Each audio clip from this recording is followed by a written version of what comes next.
Anime ini berlatar di dunia fantasi yang dihuni oleh 9 ras. Seorang anak dari ras manusia bernama Light memiliki impian menjadi seorang petualang demi membantu keluarganya agar dapat hidup mapan. Suatu hari, dia mendaftar ke serikat petualang. Saat pendaftaran, Light mencoba menunjukkan anugerah miliknya, yaitu gacha tak terbatas. Namun, ketika melakukan gacha, hasil yang dia peroleh sama sekali tidak sesuai harapan. Dia justru mendapatkan benda-benda sampah seperti apel busuk dan roti berjamur. Akibatnya, Light harus memulai dari peringkat F, sehingga pekerjaan yang bisa dia ambil hanyalah pekerjaan kasar seperti mencari kayu bakar atau mengangkut barang. Upah yang diterimanya pun sangat kecil dan hanya cukup untuk membayar penginapan. Setelah bekerja seharian, Light diganggu oleh sekelompok ras hewan. Tidak hanya mengganggu, mereka juga merampas seluruh uang hasil kerja kerasnya. Untungnya, ada seorang elf baik hati yang mau mengulurkan tangan padanya. Wanita elf itu bernama Sasha. Dia merupakan anggota persatuan ras, sebuah partai yang dibentuk untuk mempersatukan 9 ras dan menghapus diskriminasi antar ras. Saat ini, mereka membutuhkan seorang anggota dari ras manusia. Dengan alasan tersebut, Light direkrut untuk bergabung dengan partai itu. Awalnya, semua anggota bersikap baik dan ramah padanya. Namun, saat menjelajahi dungeon bersama, sikap mereka tiba-tiba berubah dan Light dikeluarkan dari partai. Ternyata, alasan mereka merekrut Light hanyalah untuk menguasainya dari dekat. Atasan mereka sempat mengira Light adalah seorang master karena anugerah miliknya yang unik. Namun, jika dia tidak memenuhi kriteria sebagai master, maka dia harus dihabisi. Oleh karena itu, mereka menyerangnya tanpa belas kasihan dan berencana menyalahkan monster atas kematiannya. Light berusaha menjauhi mereka dengan merangkak, hingga tiba-tiba dia terkena perangkap teleportasi yang memindahkan tubuhnya ke bagian terdalam dungeon. Light berhasil selamat dari percobaan pembunuhan tersebut. Namun, setelah diperlakukan dengan kejam oleh anggota persatuan ras, dia dipenuhi rasa kebencian dan bertekad untuk membalas perbuatan mereka. Sayangnya, situasi di sekitarnya sangat berbahaya karena tempat itu dipenuhi monster mengerikan berlevel tinggi. Berkat keinginannya yang kuat untuk terus hidup, Light menghadapi monster yang mendekatinya dan kembali menggunakan anugerah gacha tak terbatas. Kali ini, keberuntungan berpihak padanya. Untuk pertama kalinya, dia mendapatkan kartu pemanggilan langka berupa pelayan peringkat SSR. Saat kartu itu digunakan, muncullah sosok pelayan dengan kekuatan luar biasa. Pelayan tersebut mampu menghabisi musuh-musuh di hadapannya tanpa menyentuh mereka sedikit pun. Setelah mengalahkan musuh, pelayan itu berjalan mendekati Light lalu berlutut dan menyembuhkan lukanya. Kemampuan penyembuhannya yang luar biasa membuat Light terkejut dan kebingungan. Pelayan itu kemudian memanggil Light dengan sebutan Tuan dan meminta izin untuk menyebutkan namanya. Setelah memperkenalkan dirinya, pelayan tersebut menyatakan bahwa prinsip seorang maid yang dia pegang adalah hidup untuk mengabdi dan mati hanya demi tuannya. Dia pun bersumpah setia kepada Light. Maid itu bernama Mei. Dia merupakan perwujudan dari kartu super ultra langka yang berasal dari anugerah gacha tak terhingga milik Light. Awalnya, Light tidak percaya dengan apa yang terjadi. Dia merasa mustahil bisa memanggil sosok seperti Mei karena menganggap anugerahnya tidak berguna. Namun, Mei meluruskan bahwa gacha tak terhingga bukanlah anugerah yang sia-sia. Probabilitas kemunculan dan kelangkaan kartu sangat dipengaruhi oleh konsentrasi energi sihir yang tersebar di udara. Karena energi sihir di dasar dungeon sangat tinggi, peluang mendapatkan item lengkap pun meningkat dengan drastis. Setelah memahami hal tersebut, Light menceritakan pengkhianatan yang dia alami serta menyatakan keinginannya untuk balas dendam. Mei menyatakan kesiapannya untuk membantu membalas perbuatan mereka. Namun, Light memilih untuk membalaskan dendam dengan tangannya sendiri dan dia membutuhkan bantuan Mei agar dapat menjadi lebih kuat.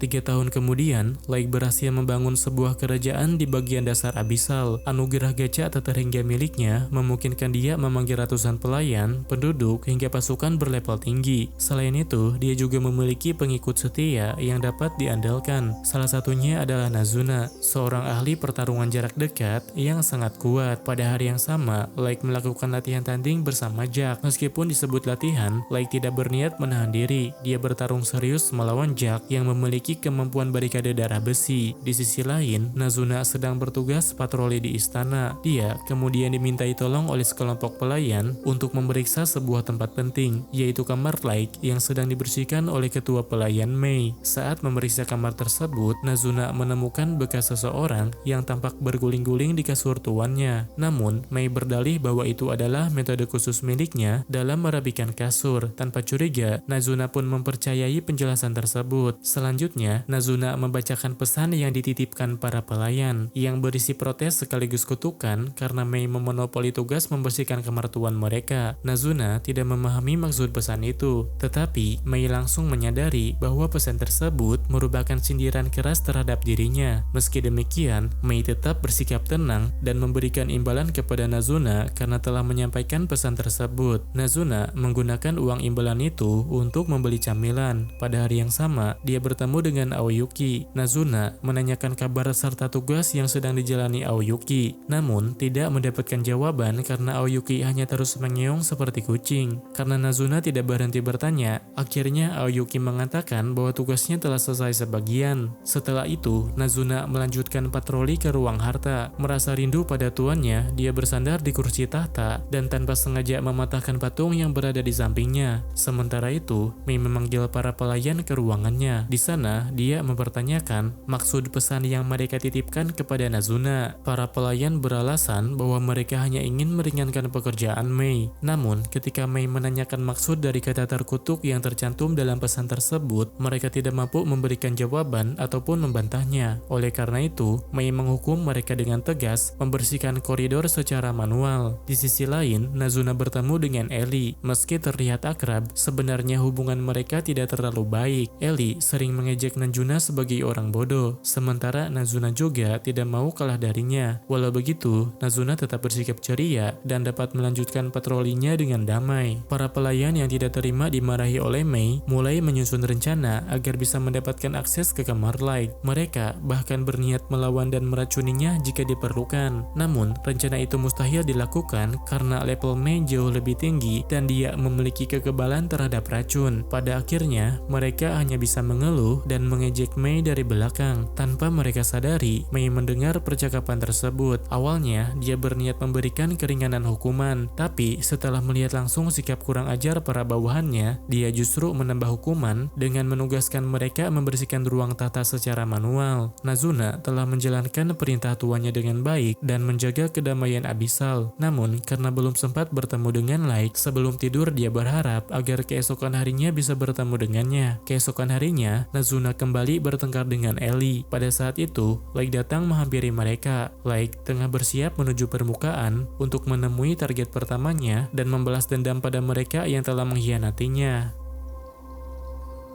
Berkat misi 3 tahun lalu bersama Parti Persatuan Ras, kini Garo dapat menikmati hasilnya. Dengan menyingkirkan bocah lemah yang disebut Master, dia berhasil mendapatkan posisi yang bagus serta uang berlimpah. Meski demikian, dia masih merasa sedikit terganggu karena mayat Lake belum pernah ditemukan. Namun, Garo berpikir mustahil Lake bisa bertahan hidup di tempat itu. Saat Garo sedang berkumpul dengan rekan-rekan sesama rasnya, Mei tiba-tiba menemuinya. Dia memperkenalkan diri sebagai pelayan Lake dan mengatakan bahwa Lake sebenarnya merupakan keturunan bangsawan terhormat. Awalnya, Garo meragukan pernyataan tersebut. Namun, jika ucapan Mei benar, dia merasa seolah bisa mencium aroma uang. Mei kemudian meminta Garo untuk mengantarnya ke lokasi terakhir Lake berada. Sebagai bayaran, Mei telah menyiapkan 3 keping emas batangan. Garo sempat curiga bahwa ini hanyalah sebuah jebakan. Namun, karena Mei hanyalah seorang manusia betina, dia menerima permintaan tersebut tanpa merasakan ancaman apapun. Garo berniat menjaga Mei dengan baik, tetapi setelahnya dia berencana melecehkannya di lokasi tempat mereka dulu menyiksa Lake. Sesampainya di tempat kejadian, Garo bercerita bahwa Lake diserang monster dan kemudian menghilang akibat perangkap teleportasi. Menanggapi hal itu, Mei mengatakan bahwa kejadian tersebut sangat menyayat hati. Di tempat yang gelap dan kotor itu, tuannya dikhianati oleh para berdebah dan disiksa habis-habisan. Karena Mei mengetahui detail kejadian tersebut, Garo langsung waspada. Seharusnya peristiwa di tempat itu itu hanya diketahui oleh mantan anggota Persatuan Ras dan segelintir penting negara. Namun, Mei menyatakan bahwa dirinya bukan bagian dari pihak manapun. Dia hanya setia kepada satu orang, yaitu Tuan Like saja. Mei kemudian mengeluarkan aura intimidasi yang sangat mencekam. Tekanannya begitu kuat hingga ras hewan berlevel tinggi seperti Garo gemetar. Tak lama kemudian, Like muncul dan menenangkan Mei. Di saat yang sama, Like juga mengatakan bahwa Garo adalah mangsanya. Kedatangan Like membuat Garo terkejut sekaligus tertawa karena dia merasa Like masih selemah dulu. Garo juga merasa dirinya tidak akan kalah karena unggul dalam level dan jumlah. Ketika bawahan Garo hendak menyerang, Mei langsung memenggal kepala mereka sekaligus. Meski telah melihat kemampuannya langsung, Garo tetap enggan mengakui kemampuan lawannya. Dia masih menganggap kekuatan fisik dan energi sihir manusia sangat rendah dan tidak akan mampu melampaui ras lain. Garo dan yang lainnya kembali mencoba menyerang, namun Like melawan mereka hanya dengan memukul menggunakan tongkat sihirnya. Akibatnya, Garo dan rekan-rekannya terpental dan berlutut di hadapan Like. Walau demikian, Garo belum menyerah. Dia mengeluarkan kartu andalannya, seekor hewan magis berlevel 500 yang dia sebut Fenrir. Saat hewan itu menyerang, Like dengan sengaja menerima serangan tersebut untuk menunjukkan bahwa serangan itu tidak berpengaruh padanya. Dia kemudian memperlihatkan Fenrir yang asli, serigala dewa dengan level 9000 berkali-kali lipat lebih tinggi dari lawannya. Bagi Fenrir, mengalahkan mereka adalah hal yang sangat mudah. Hanya dengan meniupkan udara, hewan magis Garo langsung kalah dalam sekejap. Like lalu mengungkapkan levelnya saat ini. Melihat level yang begitu tinggi, Garo diliputi keputusasaan dan langsung memohon ampun. Sebelum membalas dendam, Like sempat bertanya apa yang disebut dengan Master dan apakah dia bisa mengalahkan kerajaan-kerajaan di luar sana dengan kekuatannya saat ini. Dengan jujur, Garo menjawab bahwa Like memang sangat kuat, tetapi tidak akan mampu menandingi mereka karena hanya bertarung sebagai individu. Mendengar hal itu, Like membawa Garo ke istana untuk menunjukkan kekuatan tempur yang telah dia bangun selama 3 tahun. Melihat kekuatan mengerikan tersebut, Garo tidak mampu berkata apa-apa. Like pun mulai membalaskan dendamnya dengan keputusasaan bertubi-tubi yang lebih buruk daripada kematian.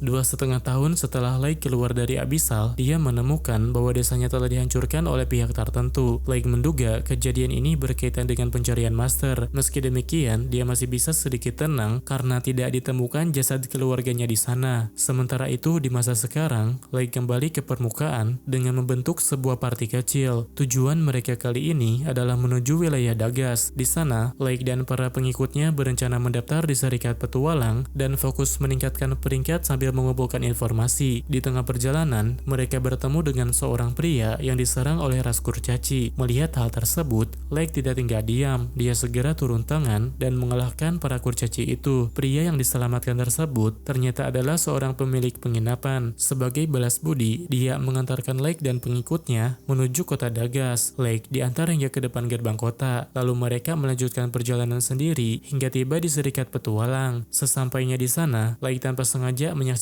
bahwa di tempat ini pun manusia masih diperlakukan dengan buruk oleh ras lain. Saat mendaftar sebagai petualang, Like harus memulai dari peringkat F. Meskipun Nemumu sempat memprotes, keputusan itu tidak berubah karena memang sudah menjadi aturan. Walau demikian, Like menerimanya dan resmi menjadi petualang baru. Setelah mendaftar, Like mengunjungi penginapan milik pria yang sebelumnya dia selamatkan untuk beristirahat. Dia mengajukan beberapa permintaan khusus, seperti tidak boleh ada siapapun yang masuk ke kamarnya, termasuk staf penginapan, serta ingin menginap di lantai teratas. Sebagai gantinya, Like membayar biaya sewa yang sangat besar. Saat berada di kamar, Nemumu menyarankan agar Like memerintahkan para pengikutnya untuk menyelesaikan tujuan mereka. Namun, perkataan itu justru membuat Like emosional. Dia mengira Nemumu ingin merampas kesempatannya untuk membalas dendam. Tak ingin dibenci oleh tuannya, Nemumu segera meminta maaf dan mengulangi sumpah setianya dengan mencium kaki Like. Beberapa hari kemudian, kesan orang-orang terhadap Like tampak membaik. Bahkan, party miliknya terlihat cukup mencolok. Saat Like mengantri untuk memasuki dungeon, tiba-tiba 2 elf datang dan memotong antrian mereka. Tak ada satupun orang yang berani menegur kedua elf tersebut. Like pun segera turun tangan dan melarang mereka memotong antrian. Gold dan Nemumu juga ikut menegur mereka, hingga membuat kedua elf itu kesal dan berniat menyerangnya. Tetapi akhirnya para elf itu mengalah setelah dibujuk oleh salah satu rekan mereka. mereka. Setelah kejadian itu, banyak orang memuji tindakan Light. Mereka merasa para elf tersebut memang pantas ditegur karena selalu memandang rendah orang lain. Party yang sebelumnya menjadi korban pun mengucapkan terima kasih secara langsung kepada Light. Salah satu dari mereka bahkan bertanya, apakah jerah yang dikenakan Gold terbuat dari emas sungguhan? Nememu dengan tegas menjawab bahwa jerah itu bukanlah emas asli. Menurutnya, tidak ada gunanya membuat jerah dari emas karena sifatnya yang kurang keras. Di sisi lain, party Light kembali menjadi sorotan karena tidak membawa banyak barang, sementara party lain membawa peralatan berkemah lengkap. Hal itu terjadi karena setiap lantai dungeon ini jauh lebih luas dibanding dungeon lain. Beberapa saat kemudian, Light dan partinya akhirnya diperbolehkan memasuki dungeon. Awalnya, mereka hanya menuruni tangga sempit, tetapi saat memasuki lantai berikutnya, mereka disambut pemandangan yang sangat luas, seolah berpindah ke dunia lain. Di sana, Light menggunakan beberapa kartu langka yang memberinya penglihatan jelas dan kemampuan terbang. Pada saat yang sama, elf yang sebelumnya melampiaskan amarahnya dengan membasmi monster. Dia tidak terima dihina oleh manusia yang menurutnya memiliki derajat lebih rendah darinya. Elf itu bernama Kaito yang mengaku sebagai anak seorang master dengan level 1500. Tujuannya datang ke dungeon tersebut adalah untuk melakukan eksperimen agar dapat meningkatkan level. Menjelang sore, Light melihat party Elio sedang dikepung monster. Meskipun mereka sebenarnya masih mampu melawan, Light tetap turun tangan untuk membantu karena mereka tidak menyadari ada ular berbahaya yang mengintai di sekitar mereka.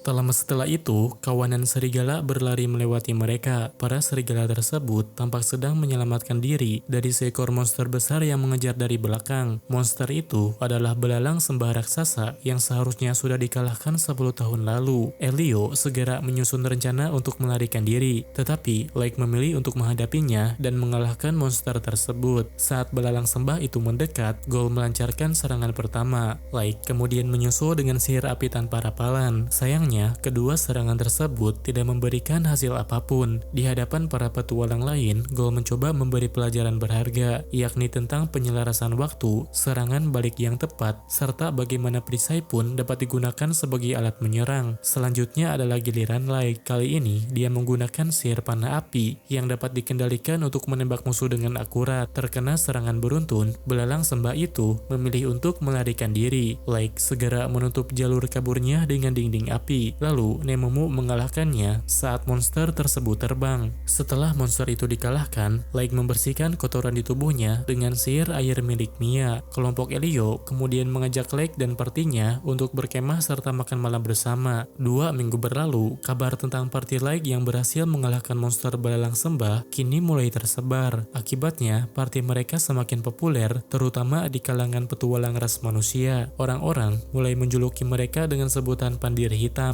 Pandir hitam disukai oleh ras manusia karena dianggap membawa harapan bahwa ras mereka bisa melampaui ras lain. Sebaliknya, ras lain merasa tidak senang dan menuduh pencapaian tersebut sebagai kebohongan. Pada hari itu, Light berencana menuju lantai 5 dungeon. Saat menjelajah dengan mode terbang, mereka secara kebetulan kembali bertemu dengan party Elio. Memanfaatkan kesempatan tersebut, Mia ingin memberikan sesuatu kepada Light, yaitu obat luka bakar yang dibuat berdasarkan resep neneknya. Pemberian itu membuat Light sangat senang. Sebagai balasan karena telah membuatnya bahagia, Light menghadiahkan Mia sebuah gelang simpul doa, salah satu item SSR yang sangat berharga. Setelah itu mereka berpisah, sementara Light melanjutkan perjalanan menuju lantai 5. Wilayah tersebut merupakan daerah bersalju yang sangat sepi. Setibanya di sana, Gold dan Nememu diperintahkan untuk membunuh Yeti, sementara Light berteleportasi ke istana untuk mempersiapkan rencana balas dendamnya. Ellie melaporkan bahwa seluruh persiapan akan segera selesai. Mendengar laporan itu, Light menjadi tidak sabar. Dia ingin melihat ekspresi Sasha saat dihantam keputusasaan. Sementara itu di lantai 3 dungeon, party petualang yang sebelumnya diserang secara tiba-tiba oleh Kaito. Kaito menghabisi mereka dengan kejam hingga hanya menyisakan satu anggota. Petualang yang selamat melemparkan bom asap dan segera melarikan diri, tetapi akhirnya tertangkap dan dijadikan kelinci percobaan.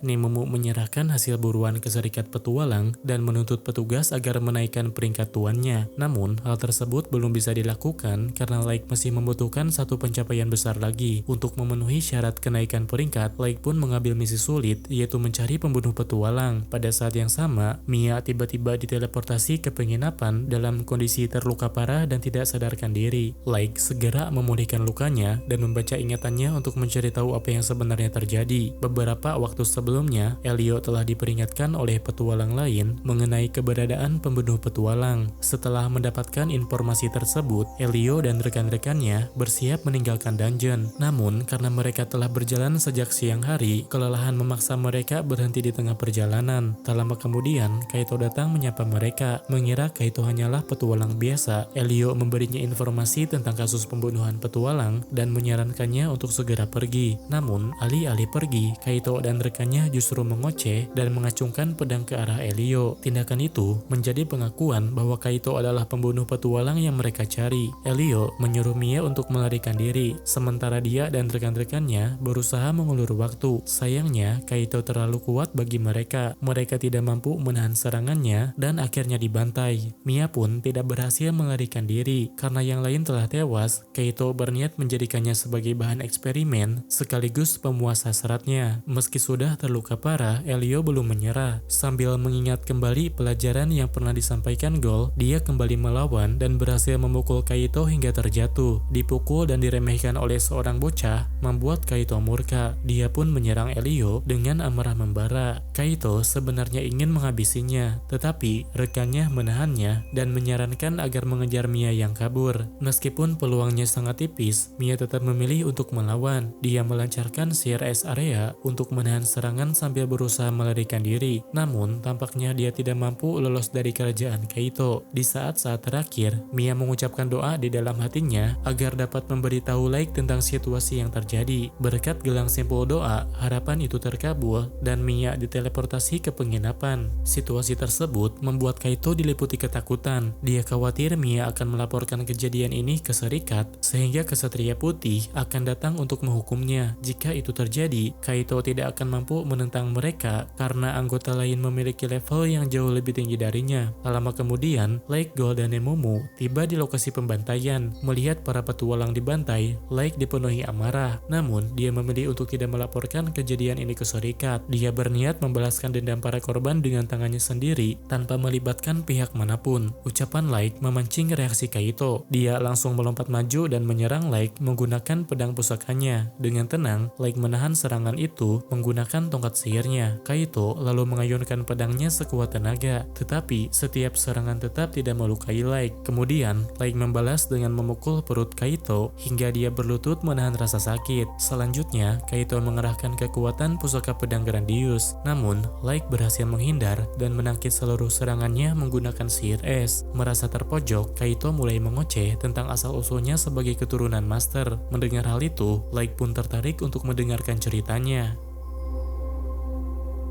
Dengan bangga, Kaito mengatakan bahwa dirinya adalah submaster atau keturunan master. Mendengar hal itu, Lake pun mengubah rencananya dan memutuskan untuk membawa mereka ke Abyssal. Dia berniat mengambil seluruh informasi yang ada di dalam kepala mereka. Sebagai seorang peneliti, Ianak tidak mahir dalam bertarung, namun dia memiliki bidak hasil eksperimen gila berupa gabungan manusia dan monster. Hanya dengan melihatnya saja, Lake sudah merasa tidak tahan. Dia pun memerintahkan para pengikutnya untuk segera membebaskan korban eksperimen tersebut. Gol berhasil menjatuhkan makhluk itu dengan satu tebasan, tapi serangan tersebut belum cukup untuk membunuhnya karena makhluk itu mampu beregenerasi. Nemomu kemudian ikut bergabung dalam pertempuran. Bersama Gol, mereka melancarkan serangan gabungan yang mampu memusnahkan monster itu hingga tak tersisa. Di sisi lain, Lake masih bertarung melawan Kaito. Saat terpojok, Kaito mulai menggunakan kekuatan Gradius yang dapat memperkuat serangan pedangnya. Lake menghindari setiap serangan sambil mengamatinya. dirinya. Sementara Kaito berusaha keras untuk mengenainya karena dia mengira satu serangan saja sudah cukup untuk membunuh lawannya. Light lalu meluruskan pemikiran tersebut. Dia dengan sengaja membiarkan dirinya diserang untuk menunjukkan bahwa serangan pedang seperti itu tidak mempan padanya. Sebaliknya, ketika Light membalas, satu pukulan ringan saja sudah cukup untuk menghancurkan kekuatan pedang Gradius. Setelah itu, Light menendang kepala Kaito hingga tubuhnya terpental. Serangan tersebut membuat Kaito menyerah. Dia berlutut dan memohon ampun kepada Light agar tidak dibunuh. Light sempat ingin memberinya satu kesempatan lagi. Kaito diperintahkan untuk melawannya sekali lagi dan dia akan dibebaskan jika mampu melukai wajah Light meski hanya sedikit. Namun, Kaito sudah tidak berani melawan. Dia memilih melarikan diri, tetapi Light segera menghentikannya dengan menembak kakinya. Setelah itu,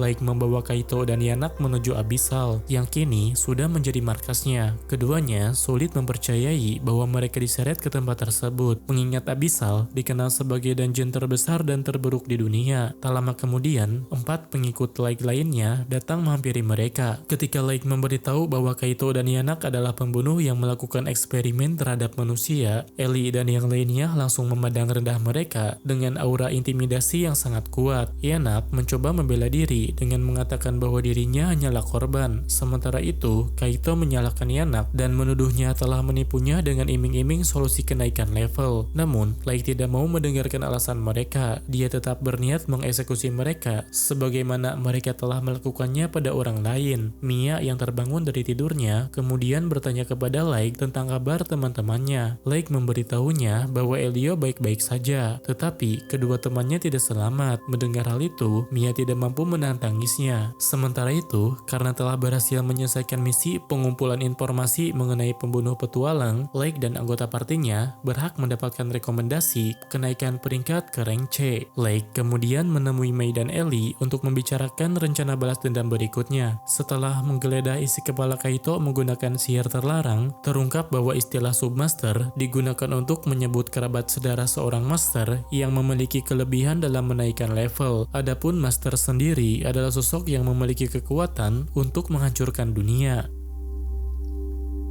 Selain memberikan informasi kepada Light tentang Submaster, Ellie juga menyampaikan bahwa mereka kini bisa memulai rencana balas dendam terhadap Sasha. Saat ini, Sasha telah bertunangan dengan salah satu anggota Ksatria Putih. Oleh karena itu, langkah pertama mereka adalah mengamankan Ksatria Putih tersebut untuk memancing Sasha sekaligus melengkapi informasi mengenai Master. Suatu hari, ketika Sasha menaiki kereta kuda, dia melihat sosok yang sangat mirip dengan Light. Sasha segera mengejarnya ke sebuah gang, tetapi orang itu tiba-tiba menghilang. Di tempat tersebut, Sasha menemukan surat dari Light yang menyatakan bahwa dia akan menunggunya di sebuah menara. Mengetahui bahwa Light masih hidup membuat Sasha panik. Pasalnya, dia telah menerima uang dan dijodohkan dengan Mikhail karena dianggap telah membunuh Light. Sementara itu, di taman istana kerajaan Elf, para anggota Ksatria Putih tengah bersantai sambil minum teh. Di tempat yang sama, beberapa elf muda terlihat menyiksa manusia, bahkan mempermainkan seorang wanita manusia. Setelah merasa bosan, mereka berniat menghabisi manusia yang telah mereka permainkan. Hal tersebut menjadi gambaran kecil tentang kekejaman anggota Ksatria Putih. Saat mereka berkumpul, Komandan Ksatria Putih menegur Sharpat agar tidak bermain-main dengan wanita manusia. Selain demi menjaga kemurnian darah, secara historis, elf merupakan ras dengan darah master terbanyak. Selama ribuan tahun terakhir, belum ada master yang muncul, sehingga mereka dilarang menodai darah berharga dari master yang perlahan memudar. Pada malam harinya, terjadi fenomena aneh di sekitar hutan. Tiba-tiba, sebuah menara tinggi muncul dan mengguncang kerajaan. Menara tersebut ternyata diciptakan oleh Ellie sebagai panggung balas dendam tuannya. Sejak kemunculan menara itu, pengiriman barang ke kota menjadi terhambat karena monster raksasa muncul di sekitarnya dan memotong jalur distribusi. Oleh sebab itu, informasi sekecil apapun mengenai menara tersebut akan dihargai dengan hadiah besar. Ketika Lake dan para petualang mengantri di depan papan pengambilan quest, dua elf terpikat oleh kecantikan Nemumu. Mereka menggoda Nemumu agar meninggalkan partinya dan bergabung dengan mereka. Nemumu menolak dengan tegas, menyatakan bahwa dirinya hanya setia kepada Tuan Light dan tidak memiliki urusan dengan mereka. Light juga menegaskan bahwa dia tidak akan menyerahkan Nemumu karena dia adalah rekan yang sangat berharga. Tidak terima permintaannya ditolak, para elf itu langsung menyerang Light. Namun, Light menghalau serangan tersebut dengan sihir tanpa rapalan. seketika, semua orang di tempat itu menyadari bahwa dia adalah Lake dari Pandir Hitam. Di sisi lain, sekelompok elf mendekati menara dan menjadikan seorang anak manusia sebagai umpan. Tak lama kemudian, para elf tersebut dimakan oleh monster, sementara anak manusia itu berhasil diselamatkan oleh anak buah Lake. Di puncak menara, Ellie sedang mengobrol dengan Aoyuki. Di tengah percakapan, keduanya sempat bertengkar hanya karena perbedaan pendapat. Untungnya, suasana kembali membaik ketika perhatian Aoyuki teralihkan oleh tugasnya. Pada malam yang sama, Sasha memikirkan rencana untuk memasuki menara. Dia tampak tertekan karena mengetahui bahwa terdapat monster dengan level di atas 1000 di tengah hutan. Meski demikian, Sasha tetap bertekad datang ke sana untuk menghabisi Lake dengan tangannya sendiri.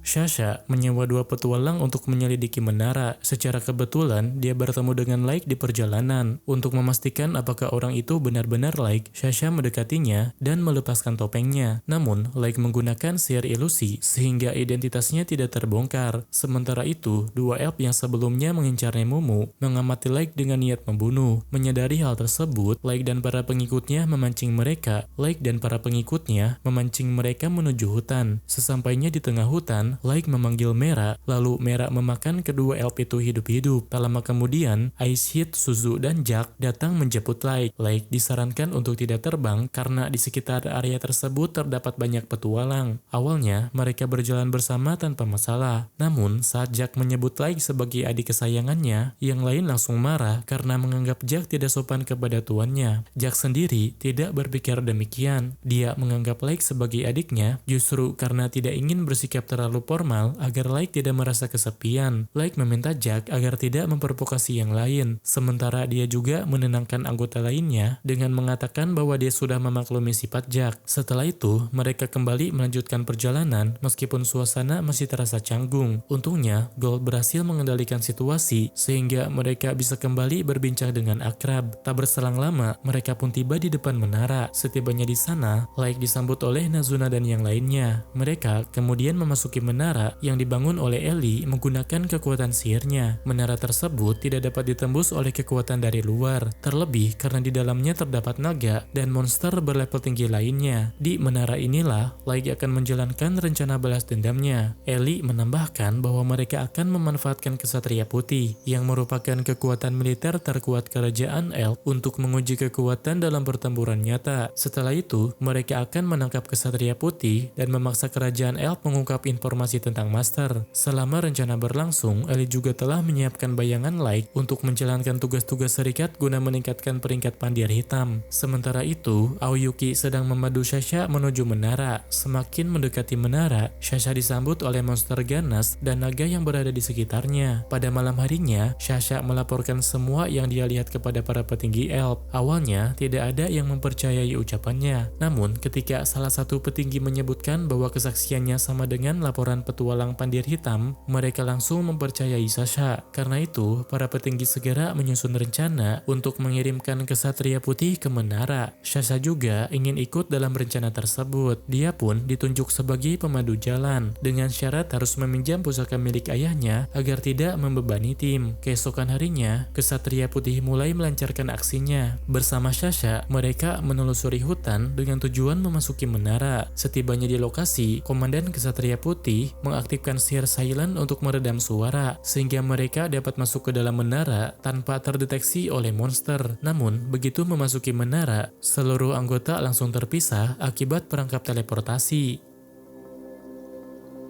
Saat terpisah dari yang lain, Nia dan Kia sepakat untuk mencari komandan. Namun, mereka langsung dihadang oleh Mera dan Ice Heat. Mera berkata bahwa elf kecil di hadapannya tidak cukup kuat untuk disebut sebagai musuh. Perkataan itu membuat Nia dan Kia tersulut emosi, lalu mereka langsung melancarkan serangan. Di sisi lain, Sharpat dipertemukan dengan Suzu. Sebagai elf maniak yang gemar mempermainkan wanita manusia, Sharpat langsung terpikat oleh penampilan dan kecantikan Suzu. Namun, Suzu sama sekali tidak memiliki ketertarikan berikan padanya. Dia hanya menyukai pria dengan ciri-ciri yang mengarah kepada Light. Meski sudah ditolak, Sharpat tidak mau mengalah. Setelah gagal menggodanya, dia berniat merebut Suzu secara paksa. Sharpat menembakkan panah transparan ke arah Suzu. Suzu menangkis serangan tersebut dan langsung melancarkan serangan balasan. Sementara itu, Nia dan Kia mulai menyerang dengan sihir angin. Namun, tidak satupun serangan mereka mengenai target. Di luar menara, bayangan Light menjalankan tugasnya sebagai petualang. Bersama anggota partinya, dia melawan monster-monster yang membahayakan petualang lain. Nia dan Kia terus menembakkan sihir tebasan angin tanpa henti. Mereka bahkan berhasil mengelabui Mera dan memotong kakinya. Situasi ini membuat mereka merasa unggul atas lawannya. Namun kenyataannya, Mera dan Aishid jauh lebih kuat dan hanya berpura-pura lemah untuk menilai kekuatan mereka. Keduanya kemudian mengungkapkan bahwa level mereka adalah 7777. Dengan level setinggi itu, mereka tidak perlu menghindar atau berlindung karena serangan Nia dan Kia sama sekali tidak berpengaruh. Aishid mulai menunjukkan kekuatan aslinya. Dia melancarkan serangan api yang mampu membakar apapun di sekitar menara. Nia dan Kia berusaha menahannya dengan dinding es, tetapi es tersebut langsung mencair dan api itu membakar tubuh mereka. Meski demikian, keduanya tidak mati berkat mekanisme sihir yang telah dibuat oleh Ellie. Di sisi lain, Sharpat menghina Light di depan Suzu. Hinaan itu membuat Suzu murka. Dengan penuh amarah, dia menyerang Sharpat menggunakan kekuatan penuh hingga Sharpat berada di ambang kematian. Bahkan, dalam kondisi sekarat, Suzu masih melampiaskan amarahnya dengan menginjak-injaknya. Untungnya, senjata intelijensi atau rekan Suzu segera menyadarkannya agar tidak membunuh Sharpat. Pertarungan berikutnya terjadi antara Jack dan Muste. Saat berhadapan, Jack mengungkapkan bahwa levelnya adalah 777. Sama seperti yang lain, Muste tidak mempercayainya dan menganggap itu hanya gertakan. Karena itu, Muste berpikir karena dia tidak bisa menggunakan skill identifikasi, Muste berpikir bahwa yang perlu dia lakukan hanyalah mengalahkan lawannya. Karena itu, dia langsung menyerang lebih dulu dengan serangan mutlak. Namun, Jack mampu menangkis tombak Muste dengan tangan kosong. Bahkan, hanya dengan satu sentilan, Jack membuat Muste terpental. Hal itu membuat Muste berpikir bahwa level Jack yang tinggi mungkin benar adanya. Meski begitu, sebagai kesatria putih, dia merasa tidak boleh kalah di tempat ini. Muste tidak menyerah dan memilih melancarkan serangan pamungkas meski harus melukai tubuhnya sendiri. Sayangnya, serangan tersebut tetap tidak berpengaruh pada Jack. Sebaliknya, ketika Jack melancarkan serangan balasan, Muste langsung berada dalam kondisi sekarat.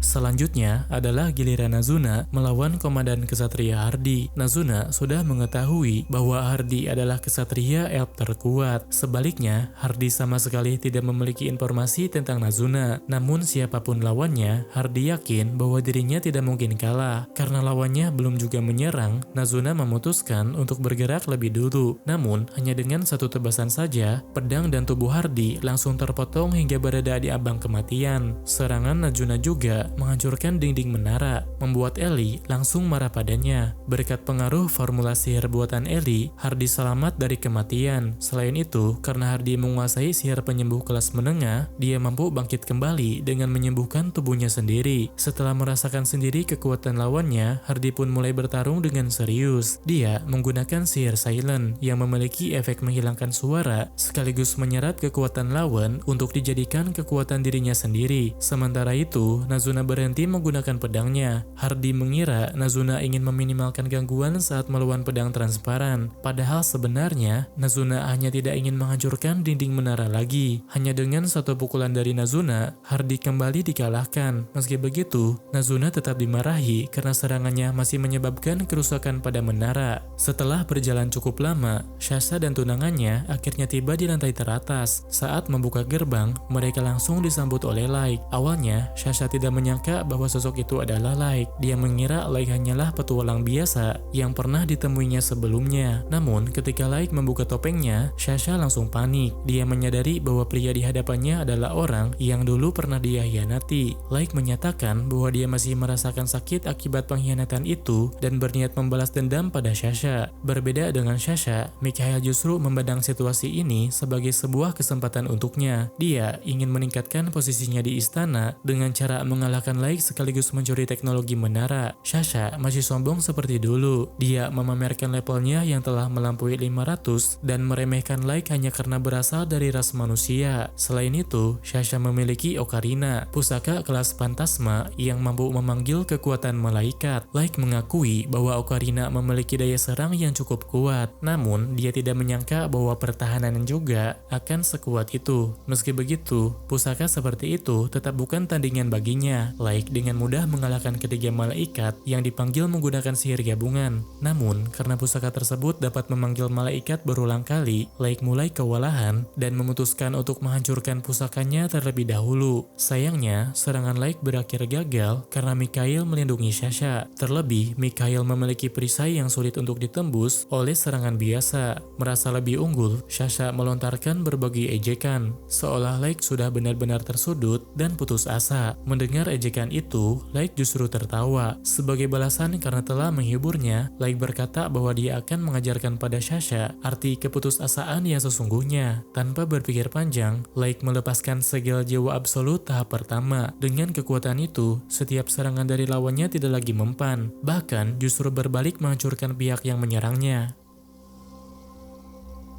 Sasha kembali menggunakan Ocarina untuk memanggil malaikat. Kali ini, dia memanggil malaikat agung dan menggunakan senjata terkuatnya untuk menyerang Laik. Namun, bahkan senjata terkuat milik malaikat pun tidak cukup untuk membunuh Laik. Dia benar-benar kebal terhadap serangan tersebut dan bahkan mampu menghancurkan lawannya dari jarak jauh. Laik berjalan mendekati Sasha sambil berkata bahwa jika Sasha tidak berjuang lebih keras, dia akan mati di tangannya. Dengan panik, Sasha kembali menggunakan Ocarina, tapi kali ini tidak ada malaikat yang terpanggil. Semua malaikat telah lenyap dihancurkan oleh tombak Laik. Hal itu terjadi karena tombak yang digunakan oleh Laik adalah tombak kelas Genesis, senjata yang bahkan mampu melenyapkan dewa. Laik kemudian menyatakan bahwa levelnya adalah 9999.